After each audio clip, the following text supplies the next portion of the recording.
Orang Kristen itu nggak bilang ke orang Islam gini, Pak, yuk ke gereja, gereja saya bagus loh. Nggak kayak di masjid duduknya di lantai. Kalau di gereja itu duduk di kursi, kursinya empuk, pakai AC. Mereka nggak bilang seperti itu. Ya, mereka tidak bilang percaya Yesus masuk surga loh.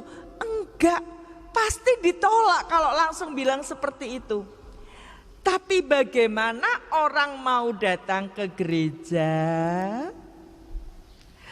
dan nanti disampaikan percaya Yesus masuk surga itu, mereka tidak memasarkan lembaganya, tidak memasarkan ajarannya karena tidak laku. Apa yang dipasarkan? SDM-nya. Tampil peduli. Yang puasa orang Islam, mereka yang adakan buka puasa, peduli kan? Sopan, mangga Bapak Ibu buka puasa. Mereka nggak bilang ayo buka di tempat gereja saya, kalau enggak saya pukul. Enggak.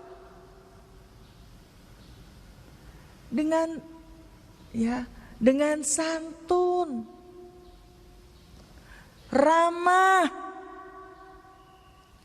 aktif bermasyarakat, penuh toleransi. Ibu bapak, saya ini menawarkan kajian kristologi dari satu perguruan tinggi ke perguruan tinggi yang lain, dari satu masjid ke masjid yang lain, dari satu jamaah ke jamaah yang lain. Boleh dibilang yang menyambut itu hanya sekian persen. Padahal di sekolah pendeta mereka mempelajari Islamologi. Kalau dulu 36 SKS, sekarang 40 SKS. Mereka belajar tentang Islam. Mereka belajar bahasa Arab. Dan mereka memenggal-menggal ayat Al-Quran untuk mengelabui umat Islam. Bahkan mereka mencari sisi terjemahan Al-Quran yang bisa digunakan untuk memurtadkan. Quran terjemahan dari Depak itu diambil, ada beberapa terjemahan yang diambil oleh mereka yang digunakan untuk memurtadkan. Ini terjemahan Al-Quranmu, Depak loh, ya, Kemenak loh yang menerjemahkan. Maka tidak heran, saya nggak tahu kalau di Bandung ya sudah beredar atau belum, Majelis Mujahidin Indonesia membuat Al-Quran Tafsiriyah. Ini tadi untuk mengkanter yang mereka buat.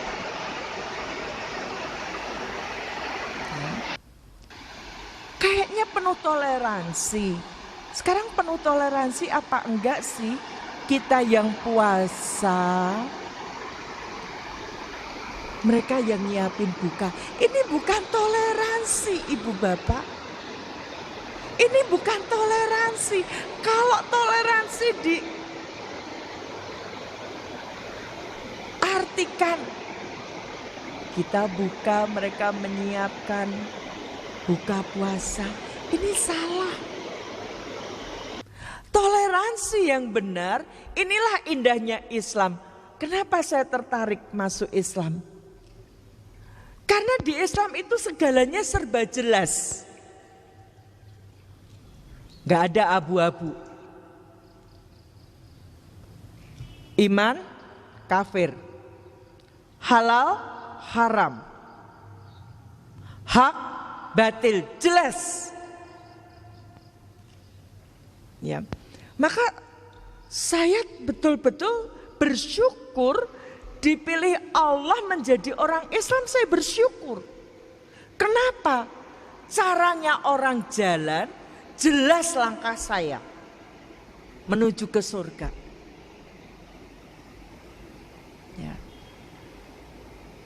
Bahkan surat Al-Kafirun itu Allah sudah menjelaskan kepada kita. Saya enggak ngajarin Bapak Ibu, enggak. Ya. Tapi saya ingin mengingatkan. Karena momentum Ramadan seperti ini seringkali dimanfaatkan oleh mereka. Ya. Hei orang kafir, aku tidak menyembah apa yang kamu sembah. Dan kamu tidak menyembah apa yang aku sembah. Untukmu agamamu, untukku agamaku. Yang puasa itu kita. Yang wajib memberikan buka kepada yang puasa Ramadan itu yang Muslim. Tapi kita nggak sadar ketika ada acara seperti ini, kita ini bangkrut pahala kita. Diambil kesempatan itu sama mereka. Maka Bang Napi kalau bilang itu, waspadalah, waspadalah, kejahatan itu ada bukan hanya karena ada pelakunya, tapi ada kesempatannya. Nah, waspadalah, waspadalah, kristenisasi itu ada bukan hanya karena ada pelakunya, tetapi ada kesempatan. Mereka memanfaatkan ini. Ya. Buka puasa bersama di gereja Santo Antonius. Ini virusnya dari Solo, Ibu Bapak. Saya sampai tahun Januari 99 saya anggota gereja ini. Gereja Kristen Jawa Manahan Solo. Program gereja melayani buka puasa itu mulai tahun 97. Bagaimana caranya orang mau ke gereja? Melayani nasi murah buka puasa 500 rupiah. Tahun 97 itu baru bisa dibubarkan Majelis Ulama Indonesia Solo tahun 2010. Nasi 500 rupiah, nasi ayam, nasi telur. Terus waktu buka disediakan tempat.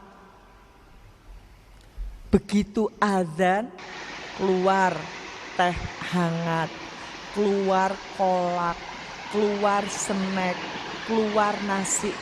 Kira-kira kapan sholat maghribnya? Padahal lokasi gereja ini jauh dari masjid. Mereka enggak bilang jangan ke gereja ya, jangan ke masjid ya, maaf, jangan ke masjid ya. Mereka enggak bilang seperti itu. Tapi dengan cara seperti itu, orang jadi telat ke masjid. Mungkin sholat maghrib sudah selesai. Mungkin malah sudah menjelang Isya baru sampai ke masjid. Di Solo dibubarkan, ya, virusnya merambah ke kota-kota yang lain. Termasuk mungkin di Bandung ini. Ya. Saya kembali ke kisah saya, ya. Orang tua saya sampai hari ini masih menginjili di Pulau Lombok. Ya, sudah memurtadkan salah satu tokoh agama Islam di kampungnya. Hasil didikan orang tua saya 3 bersaudara, kami aktivis gereja semua. Adik saya yang 1 sampai sekarang masih jadi pendeta di Cimahi, Bandung. Kalau Bapak Ibu ada yang dari Cimahi, ada pendeta namanya Pak Dwi, tangannya cacat, itu adik saya. Sampai sekarang masih melayani di gereja Pentakosta di Cimahi, Bandung. Siapa targetnya? Anak-anak muda Islam. Ibu-ibu, bapak-bapak, saya hari Ahad kemarin, saya habis ngisi kajian di Ranca Ekek. Jadi minggu yang lalu saya ke Bandung, ke Jawa Barat, ini saya ke Jawa Barat lagi. Ya. Hampir di semua tempat yang aktif pengajian itu ibu-ibu. Bapak-bapak peringkat kedua. Remaja peringkat terakhir. Ibu bapak, anak-anak muda kita itu generasi penerus. Bayangkan kalau mereka tidak dapat suplemen agama. Anak-anak Islam itu kapan toh terakhir mereka, kecuali mereka sekolah di sekolahan Islam seperti di SD Istiqomah ini. Yang tidak sekolah di sekolah Islam, yang tidak di pondok pesantren, kapan terakhir mereka bilang aku anak soleh, rajin sholat, rajin ngaji? Orang tua dihormati, cinta Islam sampai mati. Islam, yes, kafir no. Kapan? Ketika mereka TPA. Setelah mereka lulus TPA, mereka bukan lagi aku anak soleh, rajin sholat, rajin ngaji. Tapi aku anak salah, tidak sholat, tidak ngaji. Padahal ibu bapak, cara untuk mereka menjauhkan anak-anak kita dari Islam itu enggak langsung dibilang kamu jangan sholat, jangan ngaji, jangan ke masjid. Enggak, tidak seperti itu ibu bapak. Tapi mereka punya cara. Mereka punya cara untuk menjauhkan anak-anak muda dari Islam. Nah, tantangan anak muda Islam saat ini itu enggak ringan Bapak Ibu. Tantangan kita sebagai orang tua sekarang itu enggak ringan.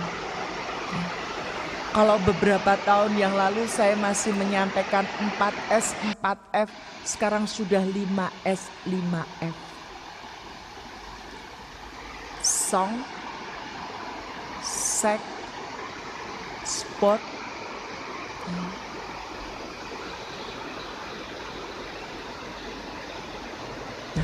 song, seks, sport, smoke, sosial media. Dan ini anak muda Islam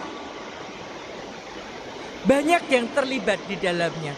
Bahkan sebagian besar pelakunya anak muda Islam. Fun, yang penting happy, iklan rokok jarum, yang penting happy.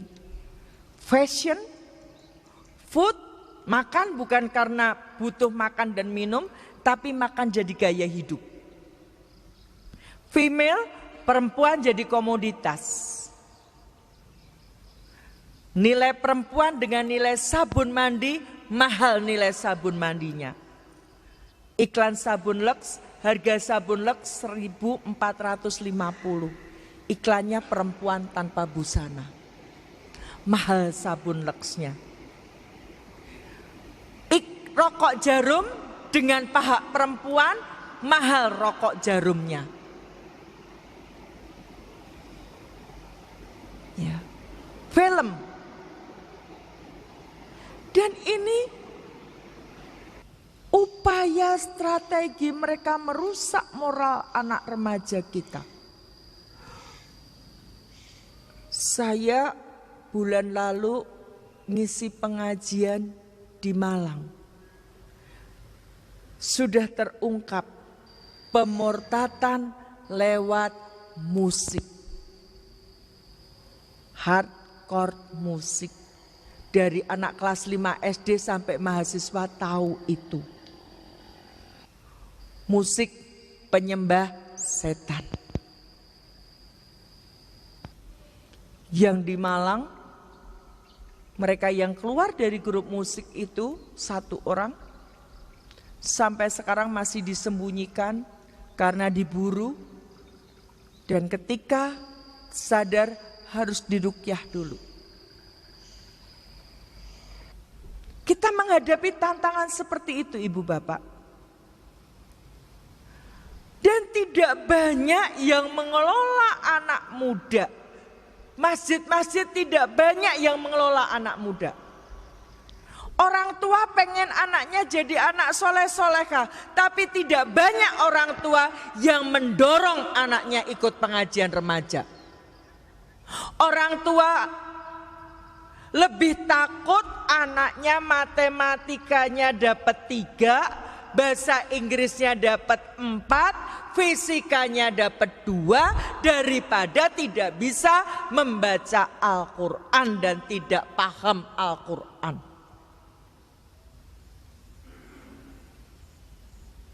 Tantangan kita, Ibu Bapak. Ya. Maka adik saya yang di Bandung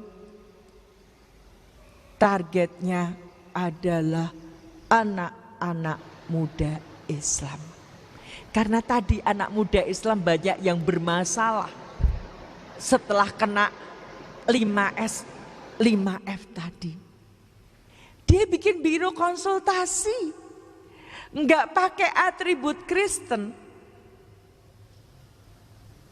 Kalau sekarang namanya Bandung Counseling Service. Dulu kantornya di Cijerah, kemudian pindah ke Kopo. Kemudian setelah dia di Cimahi, saya enggak tahu karena saya sudah 13 tahun tidak berhubungan sama adik saya sejak saya resmi kena PHK, pemutusan hubungan keluarga. Jadi sudah 13 tahun saya tidak diakui keluarga saya. Sama nenek saya tidak diakui cucu. Sama orang tua saya tidak diakui anak. Sama adik-adik saya tidak diakui kakak. Sama om tante saya tidak diakui keponakan. Sama anak kandung saya satu-satunya saya tidak lagi diakui ibu. Ya. Jadi yang dimurtadkan adik saya itu anak-anak muda Islam yang bermasalah. Dicari anak muda Islam yang bermasalah. Anak muda Islam, kamu jadi pecandu narkoba ya? Kamu punya masalah. Al-Qur'anmu gak bisa memberi jawab ketika kamu punya masalah. Berarti Islam itu jelek kan? Tadi anak muda yang bermasalah ini karena aku anak soleh, rajin sholat, rajin ngaji ketika TPA. Lulus TPA, aku anak salah, tidak sholat, tidak ngaji, SMS-an, Facebookan, game onlinean. Ketika TPA mereka tuh baru belajar alif, ba, ta, sa, jim, ha, kho. Belajar membaca Al-Quran, belum sampai memahami Al-Quran. Kalau anak kita itu paham Al-Quran, susah dimurtadkan. Itu Bapak Ibu Kahatek, pemurtatan lewat pekerjaan. Kemarin waktu saya ngisi pengajian di Ranca Ekek, seorang ibu nangis di dada saya. Keponakannya murtad karena kerja di Kahatek.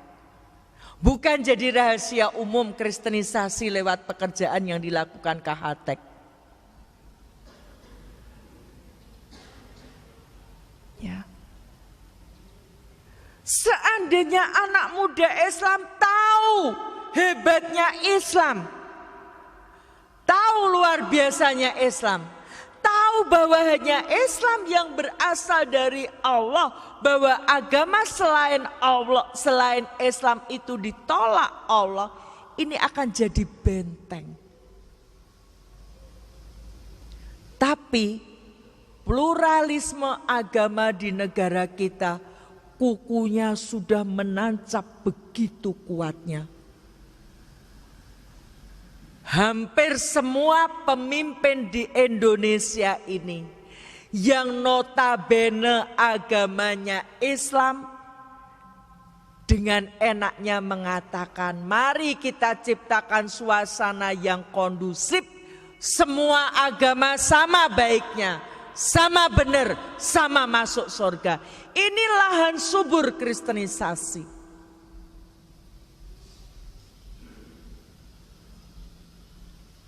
Ibu-ibu, bapak-bapak yang insya Allah dirahmati Allah. Ya, kalau anak kita paham bahwa hanya Islam yang bisa mengantarkan masuk surga, enggak akan mudah dimurtadkan, tidak akan mudah dimurtadkan.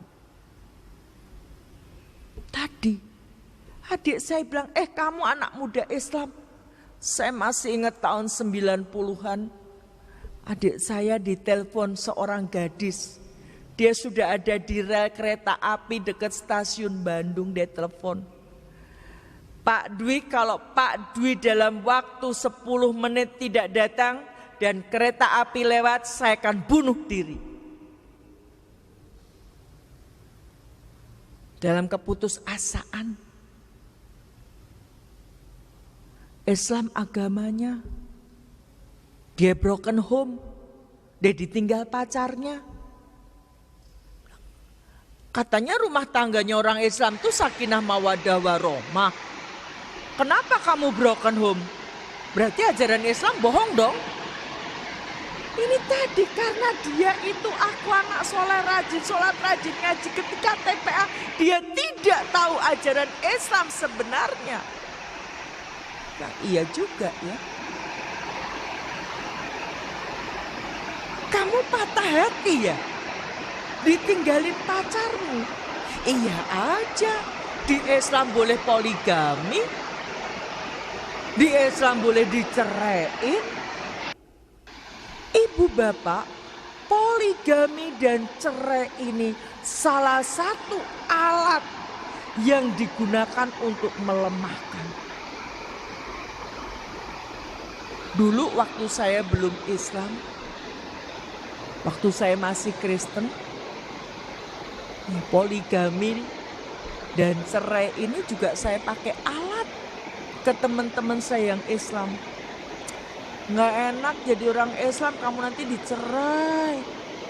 Enakan jadi orang Kristen. Apa yang dipersatukan Tuhan tidak akan dipisahkan oleh manusia. Sehidup semati. Ya, tapi setelah saya masuk Islam, ternyata ajaran Islam itu luar biasa. Ya. Memberikan satu solusi ketika ada masalah. Sekarang bayangkan ibu bapak, kalau suami istri, pasangan suami istri, istrinya umur 35, suaminya umur 38, si istri kena kanker kandungan, kalau berhubungan suami istri pendarahan. Padahal umur 38 laki-laki itu ya wah sedang semangat-semangatnya. Terus gak boleh poligami.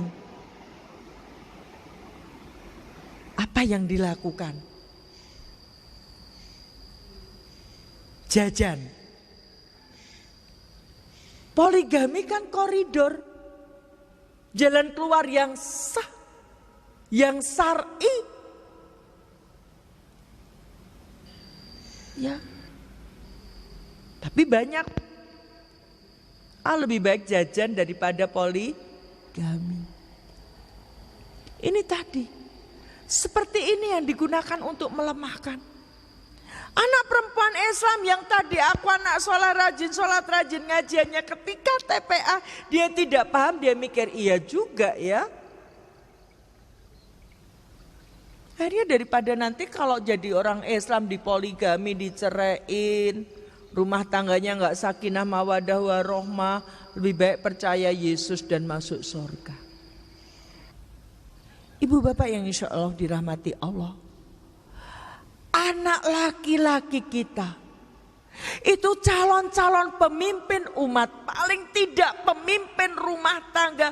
Sekarang mari kita bayangkan kalau anak laki-laki Islam sudah malas sholat, sudah malas ke masjid, sudah malas mengaji, terus di mana kekuatan umat Islam 10 tahun ke depan?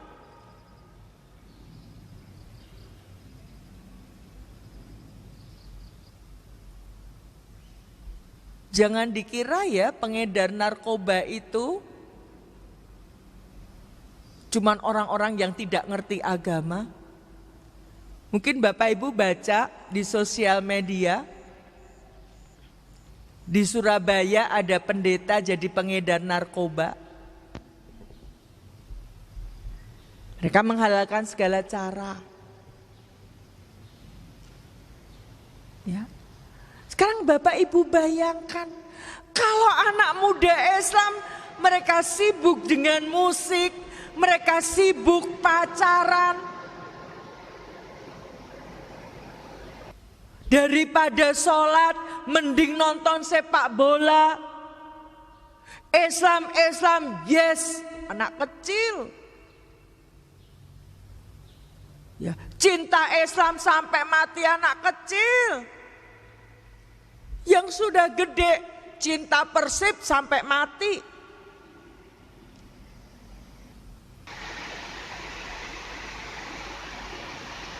Meletakkan loyalitas di tempat yang salah. Maka kenapa ibu bapak saya mulai berdakwah tanggal 9 Februari tahun 2005. Kenapa saya ketika itu usia saya yang masih begitu muda saya berdakwah? Karena saya prihatin.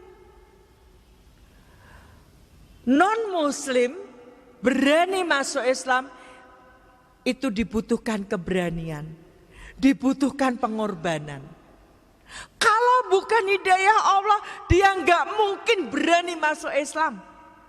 Banyak pendeta yang tahu kesesatan Kristen banyak, tapi kenapa dia nggak masuk Islam? Kalau Bapak Ibu nggak percaya, punya kenalan pendeta, suruh tunjukkan ayat perintah beragama Kristen. Gak akan bisa menemukan, karena gak ada. Tapi kenapa dia tetap di Kristen? Kalau dia masuk Islam, dia kehilangan pekerjaan sebagai pendeta, dia kehilangan penghasilan. Gaji pendeta kalau di Solo ada yang 5 juta. Dapat rumah, dapat mobil, uang rekreasi, uang pengobatan. Bahkan kalau di gereja Jawa, gereja GPIB, itu sistemnya seperti pegawai negeri. Begitu lulus pendeta, golongannya 3A. Dapat pensiun. Kalau dia masuk Islam, kehilangan semuanya. Ya. Ini Bapak Ibu. Maka kenapa saya begitu masuk Islam? 99 saya 2005 saya berdakwah karena saya prihatin. Prihatin apa? Begitu murahnya nilai akidah Islam itu. Hanya karena supermi orang tinggalkan Islam. Hanya karena beras orang tinggalkan Islam. Hanya karena beasiswa orang tinggalkan Islam. Hanya karena pacar. Padahal dipacari belum tentu dinikahin. Dia rela tinggalkan Islam.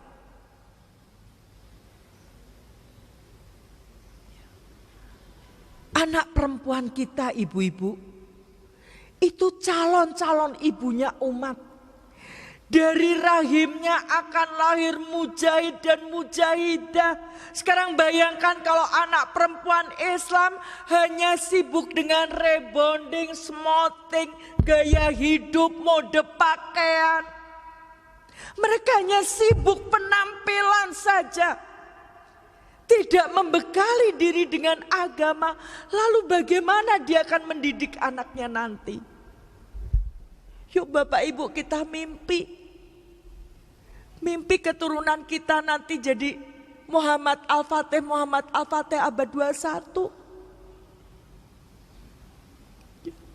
Perusakan kepada Islam sudah luar biasa. Ya. Adik saya yang perempuan dari tahun 2000-an menginjili di Madura. Cita-citanya tidak akan meninggalkan Madura kalau belum bisa memurtadkan kiai.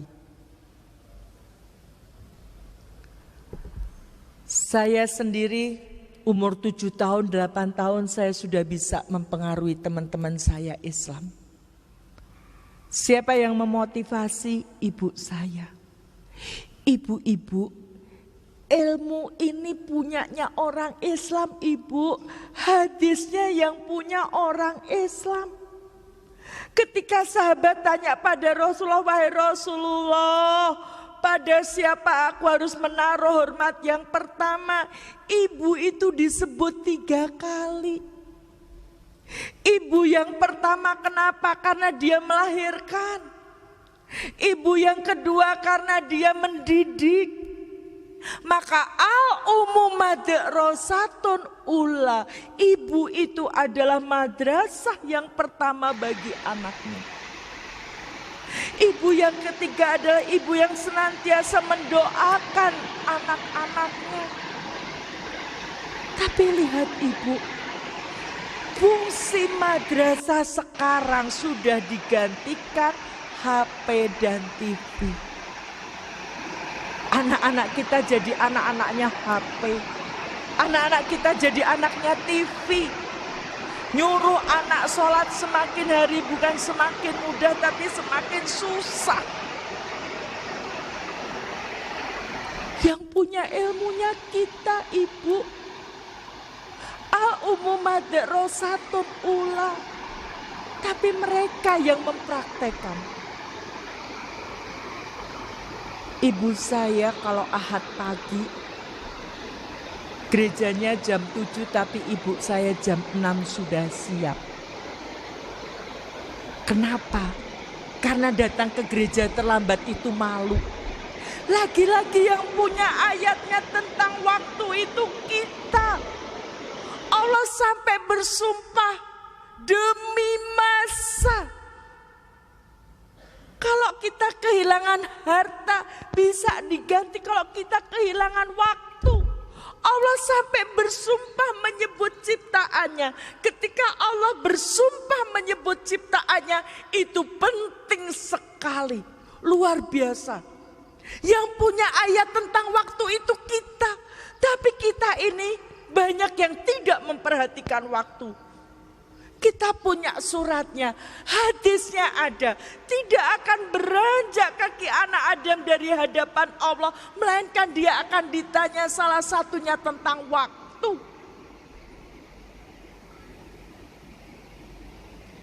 Maka saya itu Bapak Ibu bersyukur sekali jadi orang Islam. Kenapa? Segalanya jelas. Ya. Mari kita belajar tepat waktu. Kita pergi kondangan telat saja kita nggak enak. Tapi kita diundang sholat. Bahkan sudah tinggal salam, kita baru datang dengan santainya. Undangan dari Allah, sholat itu kebutuhan kita. Sibuk rapat, sibuk SMS, sibuk WA, kita jadi pendusta. Kita bilang kul inna sholati wa nusuki wa mayaya wa mamati lillahi rabbil alamin. Sesungguhnya sholatku, ibadahku, hidupku, matiku hanya untuk Allah. Tapi apa prakteknya? Kita sudah wudhu, sudah pakai mukena, sudah niat tinggal sholat, HP kita bunyi, kita lari ngambil HP kita.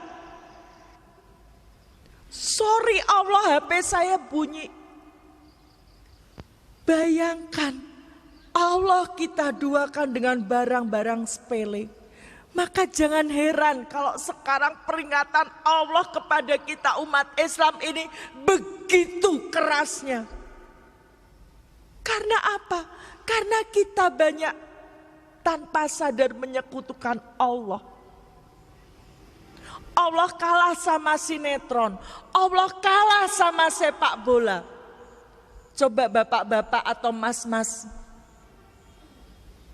cermati, pernah enggak final sepak bola atau tinju itu waktu Natal atau tahun baru? Waktu Ramadan. Tahu siapa pemilik TV di Indonesia?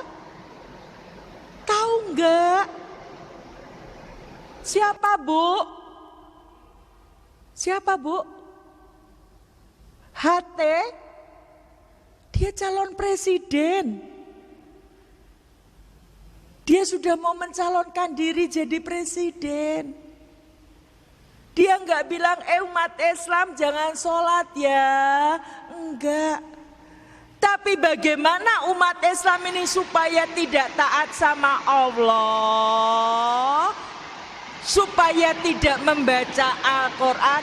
Nih ibu-ibu sinetron Islami, tapi melecehkan umat Islam. Coba kalau mau merenungkan sinetron tukang bubur naik haji, mestinya itu Ikatan Persaudaraan Haji seluruh Indonesia protes. Pelecehan terhadap haji. Masa haji 2 kali sifatnya jelek banget? Dengki, iri. Ya. Apakah seperti itu? Ini pelecehan kepada umat Islam. Tapi betapa banyak ibu-ibu yang menikmati.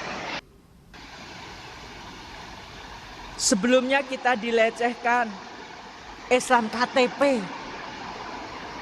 Pelecehan buat kita, tapi kita menikmati. Final sepak bola, mereka nggak bilang, hei Bapak, hei KAA, jangan ngaji ya, enggak. Nih final sepak bola menjelang sahur, harusnya kita zikir, harusnya kita istighfar, harusnya kita baca Al-Quran. Di bulan Ramadan, bulan yang penuh keberkahan ini, zikir kita goal. Kita bukan sibuk, saya sudah selesai berapa juz, tapi kita sibuk tadi goalnya berapa-berapa. Ini saya umur 7 tahun, 8 tahun sudah dididik sama ibu saya. Jam 6 pagi ibu saya sudah bilang, ibu ke gereja, kamu sekolah minggu. Dididik mengutamakan ibadah. Bukan hanya dididik mengutamakan ibadah, saya di usia yang begitu muda, saya sudah dididik untuk menginjili. Apa kata ibu saya? Ajak teman-temanmu yang Islam pergi sekolah minggu. Sekolah minggu itu TPA-nya orang Kristen. Ibu saya bilang, kasih tahu teman-temanmu yang Islam nanti kalau sekolah minggu dikasih roti. Kalau rajin sekolah minggu, besok kalau Natal dikasih sepatu, dikasih tas, dikasih buku. Tahun 69, tahun 70 namanya roti, sepatu, tas, buku itu barang mewah. Hanya saya keliling. Yuk mas, yuk mbak, yuk dek, yuk sekolah minggu nanti dikasih roti loh. Besok kalau Natal dikasih sepatu, dikasih tas, dikasih buku. Akhirnya teman saya yang Islam ikut saya pergi sekolah minggu. Tidak hanya ikut pergi sekolah minggu, teman saya yang Islam akhirnya ikut dibaptis juga bersama saya. Usia remaja, ibu saya bilang boleh pacaran, Tapi kalau saya punya pacar Kristen diputus sama ibu saya. Disuruh pacaran sama yang Islam. Minimal targetnya teman saya yang Islam yang tadinya rajin sholat, rajin ngaji, rajin ke masjid. Setelah bergaul sama saya nggak ngaji, nggak sholat, nggak ke masjid. Saya Natalan ikut Natal. Saya tahun baru Masehi ikut tahun baru Masehi. Saya pesta minum anggur dan makan babi. Teman-teman saya yang Islam ikut juga. Bahkan ketika saya makan anjing, teman saya yang Islam pun juga ikut. Usia menikah, saya menikah sama ketua pengajian yang aktivis mahasiswa Islam. Siapa yang mendidik? Seorang ibu. Maka kenapa target kristenisasi yang pertama itu adalah perempuan? Karena memurtadkan satu perempuan sama dengan memurtadkan satu keluarga. Mendidik satu perempuan sama dengan mendidik satu keluarga. Mendakwai satu perempuan sama dengan mendakwai keluarga kalau itu dipraktekkan. Ini latar belakang saya, ibu bapak. Pertanyaannya, kenapa saya masuk Islam? Ya.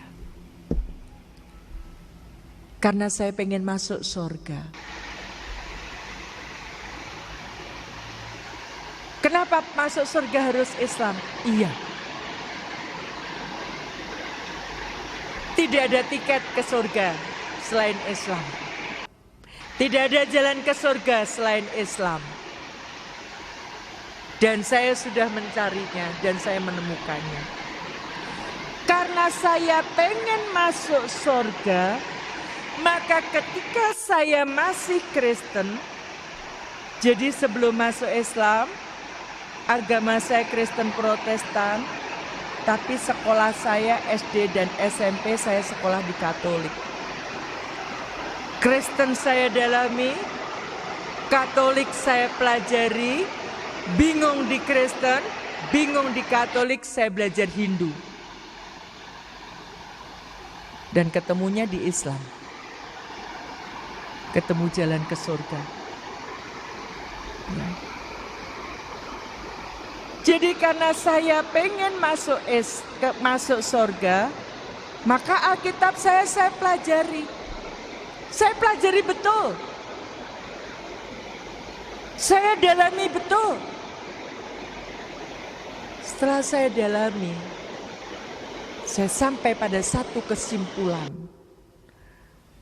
Kalau Kristen itu bukan dari Tuhan, maka tidak mungkin masuk surga.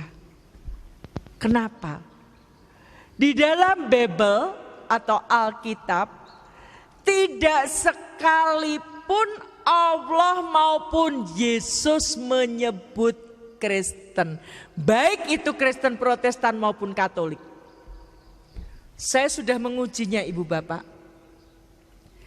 Tanggal 8 Januari tahun 2008, saya dialog sama 20 pastor dari Amerika, dari Driarkarya Jakarta, dari Sanata Dharma Jogja. Mereka nantang kami dialog dari pagi sampai pagi. Tidak perlu dari pagi sampai pagi, cukup 45 menit selesai. Kenapa? Ketika mereka presentasi mengatakan, kami ini baik, kami menolong orang Islam, saya bilang, saya nggak butuh seperti itu. Saya tanya, kamu beragama pakai dasar nggak? Pakai, dasarnya apa? Alkitab. Oke, saya beragama, dasar saya Al-Quran. Saya bisa tunjukkan perintah beragama Islam. Kamu tolong tunjukkan perintah beragama Kristen.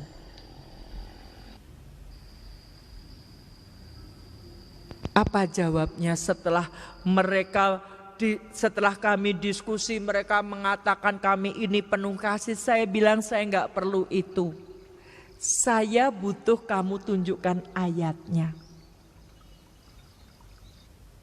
Ya. Secara eksplisit Tuhan katakan perintahnya beragama Kristen, baik itu Protestan atau Katolik. Apa jawab mereka? Karena sudah semakin malam, jawabnya, maaf, kami capek dan ngantuk mau tidur. Karena nggak ada di dalam Alkitab kata Katolik itu munculnya tahun 110 Masehi. Kata Katolik itu munculnya tahun 110 Masehi. Padahal Yesus itu bahasa Yunani, bahasa Arabnya Isa, ya. Isa atau Yesus itu ada di dunia itu sampai sekitar tahun 30 Masehi. Padahal Katoliknya dikenalkan tahun 110 Masehi. Ini bukan dari buku Islam loh Bapak Ibu. Ini dari buku mereka. Saya punya buku mereka judulnya Memahami Segalanya Tentang Katolik karangan Helen Keller, halaman 11. Ini bukunya orang Katolik sendiri. Yang mengatakan bahwa Katolik itu baru dikenalkan tahun 110 Masehi. Berarti apa? Berarti Yesus gak kenal Katolik.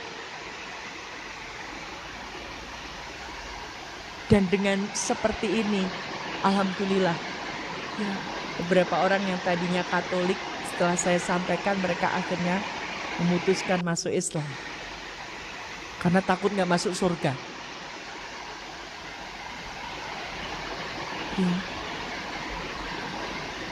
Kata Kristen itu juga munculnya sekian ratus tahun setelah menurut orang Kristen Yesus naik ke surga. Di dalam kitab Kisah Para Rasul 11 ayat 26 mereka itu Barnabas dan Saulus. Saulus itu nama lain Paulus. Tinggal bersama-sama dengan jemaat itu 1 tahun lamanya sambil mengajar banyak orang. Di Antiochialah murid-murid itu untuk pertama kali disebut Kristen. Yang nyebut bukan Allah, yang nyebut bukan Yesus, tapi orang yang melihat. Peristiwa ini terjadi, Yesusnya sudah tidak ada, menurut orang Kristen sudah naik ke surga.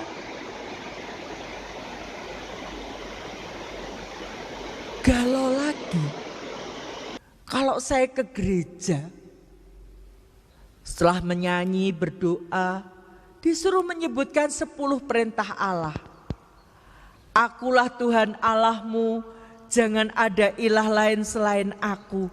Tapi kenapa saya harus percaya Trinitas? Allah Bapa, Putra, dan Roh Kudus. Berarti 10 perintah Allah itu, perintah yang pertama itu sudah bertolak belakang. Berarti Tuhan itu pelin-pelan dong. Katanya akulah Tuhan Allahmu, jangan ada ilah lain selain aku. Lah kenapa saya harus percaya Allah Bapa, Putra, dan Roh Kudus? Di Katolik ditambah lagi Bunda Maria. Bingung saya. Di Alkitab, Kitab Keluaran, ya, Kitab Keluaran 20 ayat, Kitab Keluaran 20 ayat 8. Dan ingatlah, kuduskanlah hari Sabat. Sabat itu dalam bahasa apapun itu Sabtu. Tapi kenapa saya ke gereja Minggu? Berarti saya nggak taat sama Tuhan. Suruh menyembah satu Tuhan, saya 3. Disuruhnya mengkuduskanlah hari Sabat, kuduskanlah hari Sabat, saya ke gereja Minggu. Padahal dari Sabat jadi Sabtu itu ulah Kaisar Konstantin, ada di sini, ya. Ada di sini Ibu Bapak. Ya. Tanggal 7 Maret tahun 321. Kaisar Konstantin itu memindahkan dari Sabat Sabtu jadi Minggu, Sunday. Sun itu matahari, D itu ya hari, hari matahari. Kenapa sih Kristen benci sekali terhadap Islam? Karena hanya ajaran Islam yang bisa menunjukkan kesesatan mereka. Silahkan Bapak Ibu cari. Ini karena penceramahnya guru, maka saya memberi PR. PR-nya cari ayatnya. Mereka menyembah mereka lebih taat rahib-rahibnya atau pendeta-pendetanya. Kaisar Konstantin itu pendeta kaum paganisme, penyembah berhala. Lah mereka taat dari Sabtu dipindah Minggu. Islam yang membongkar kesesatannya. Supaya tidak terbongkar, dimusuhilah umat Islam ini. Supaya tidak belajar Al-Quran dan tidak bisa membongkar. Itu kalau kita paham. Ya. Ada lagi di dalam Alkitab ayat palsu. Kalau dalihnya orang Kristen menginjili, itu Injil Matius 28 ayat 19. Nah, karena itu pergilah, jadikanlah semua bangsa muridku dan baptislah dalam nama Bapa, Anak dan Roh Kudus. Ini ayat palsu. Ayat ini tidak ada di Alkitab sebelum abad keempat. Ayat ini baru ditambahkan oleh para penginjil setelah itu untuk mengkanter Injil Matius 15, Injil Matius ya, yang mengatakan Yesus bilang, aku diutus kepada domba yang sesat dari Bani Israel. Hanya untuk Bani Israel. Kalau berdasarkan Injil Matius 15 ayat 24, dia hanya untuk Bani Israel, gak bisa ke Bandung. Karena Bandung ini bukan Bani Israel.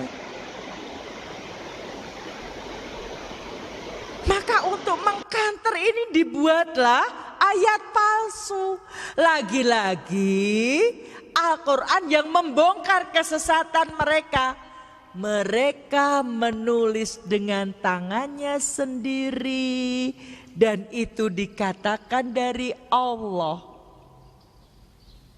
Silahkan cari ayatnya. Makanya mereka benci. Supaya kita tidak bisa membongkar kesesatan mereka, dijauhkanlah kita dari Al-Quran.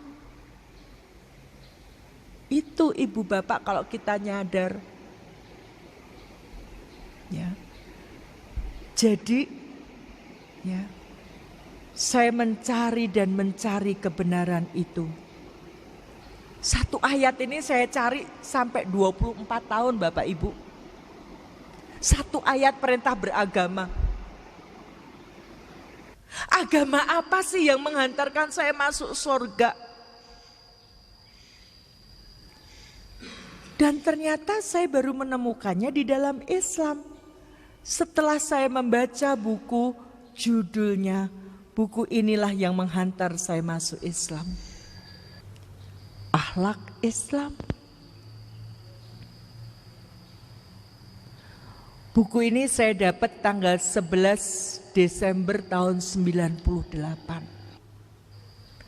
Saya mulai mencari kebenaran umur 13 tahun. Saya dapat buku ini umur 36 tahun. Desember 98, umur saya 36 tahun. Saya dapat buku ini.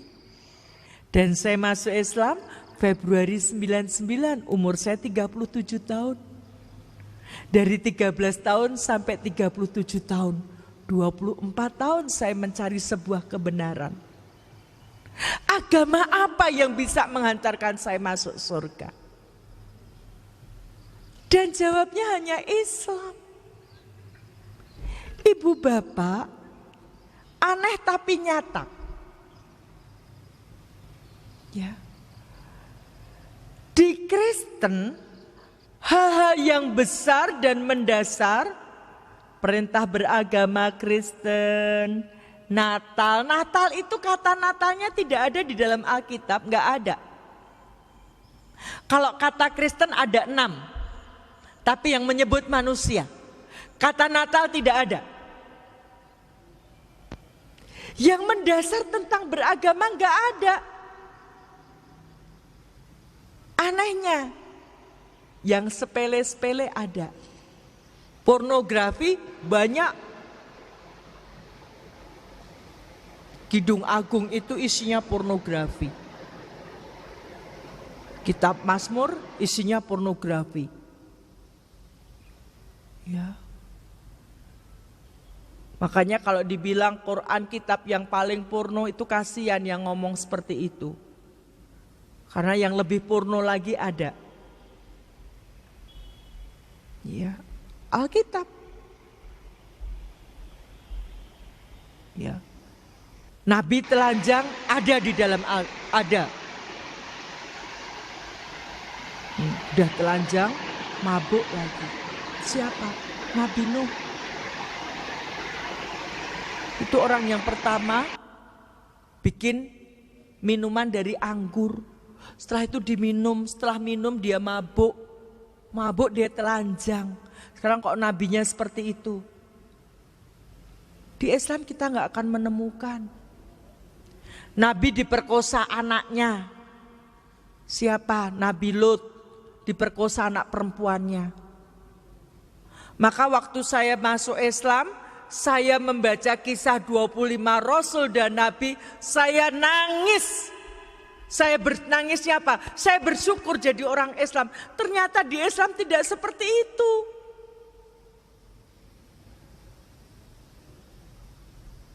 Bayangkan di Kristen ada ayatnya. Tuhan kalah ketika berkelahi sama manusia. Bayangkan Tuhan kalah.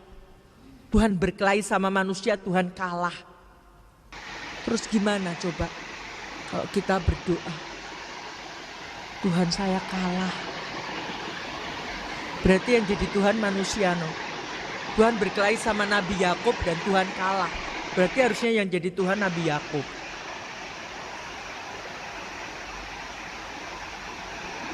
Ya. Upah melacur di dalam Bible halal. Upah melacur.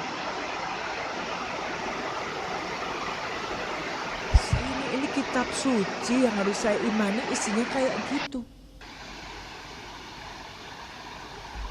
Beda sekali Bapak Ibu.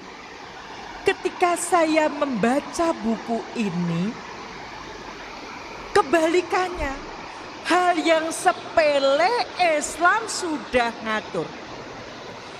Bapak Ibu, pernah nggak membaca hadis dilarang mengencingi pohon peneduh maupun pohon yang berbuah? Pernah nggak membaca hadisnya? Pernah nggak berpikir kenapa nggak boleh mengencingi? Saya justru tertarik pada Islamnya karena hal yang sepele ini. Nggak boleh ngencingi pohon yang berbuah. Sekarang misalnya Bapak Ibu punya pohon mangga harum manis. Terus dikencingin. Terus air kencing itu meresap ke tanah, diserap akar, akar ke batang, batang ke daun, bunga, buah. Berarti mangga harum manis rasa kencing. Bener nggak? Saya berpikir ketika itu, luar biasa Islam ini, urusan sederhana kencing. Coba, ngencingi pohon gak boleh. Kenapa? Karena air kencing tadi terserap sampai buah. Berarti apa? Islam ini betul-betul menjaga kesuciannya luar biasa. Maka hati-hati yang laki-laki. Jangan naik kendaraan kepengen kencing terus cari pohon. Sekarang pohon peneduh, habis dikencingi ada orang berteduh di situ. Ya kena najisnya. Luar biasa Islam ini. Hal yang sepele yang mungkin tidak pernah dipikirkan oleh orang Islam. Saya justru tertariknya dari situ. Kalau masalah seperti itu diatur, apalagi masalah yang besar. Saya ketika itu kemudian ditemukan dengan seorang ustadzah. Ya. Saya ditemukan dengan seorang ustadzah. Saya bilang, ustadzah, saya mau masuk Islam. Kalau ada ayat perintah beragama Islam. Ya. Saya ditunjukkan ayat-ayatnya. Ya. Bahwa Islam yang diridhoi Allah. Waraditu lakumul islamadina. Islamnya disebut. Agama yang diridhoi Allah agama Islam. Quran surat Al-Maidah ayat 3. Quran surat Ali Imran ayat 102. Wala tamutunna illa wa antum muslimun. Jangan sampai kamu mati melainkan dalam keadaan beragama Islam. Saya tanya, kenapa yang diridhoi Allah hanya Islam? Kenapa harus Islam sampai mati? Dia bilang, Bu Dewi, Al-Quran itu ayat satu dengan yang lain saling melengkapi. Tidak bertolak belakang. Padahal ketika saya masih di Kristen, saya menemukan kontradiksi di dalam Alkitab. Di perjanjian lama ada perintah sunat. Bahkan Yesus pun disunat. Di perjanjian baru, Paulus bilang sunat itu bukan sunat fisik. Sunat itu cukup dalam hati. Ada kontradiksi. Dan ini diikuti oleh banyak orang perempuan Islam. Saya berjilbab dalam hati. Maka Allah katakan sampai kamu mengikuti milah mereka. Milah apa? Pola pikir. Ya.